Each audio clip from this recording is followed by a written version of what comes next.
Hello everyone, welcome back. Today in this video I'm going to show you how to fix FaceTime activation or sign-in error after the updating of iOS. So without wasting any time, let's get started. Solution number 1. Sign out of iCloud and sign in back. For that, first launch settings and connect to Wi-Fi, then tap on your profile name, scroll down, find and tap on sign out and follow the instructions. After sign out, go back to iPhone home screen and force restart your iPhone by pressing home button and the power button at the same time until Apple logo appears.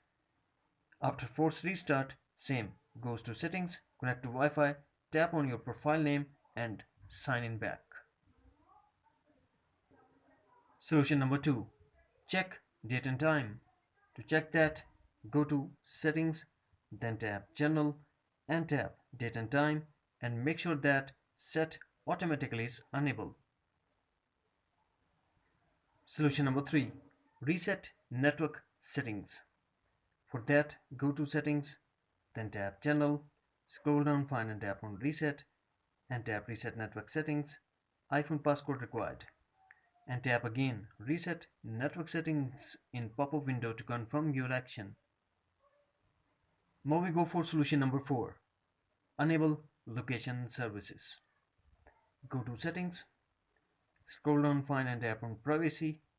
Now tap on location services and turn on location services.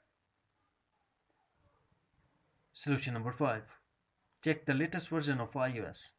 To check that, go to settings, connect to Wi-Fi and make sure that you have a stable and strong Wi-Fi connection. Then tap general and tap software update and update your iPhone if update is available. That's it. Friends, hopefully you found this video helpful. So please don't forget to subscribe, like and share. Thanks for watching. Take care. Bye bye.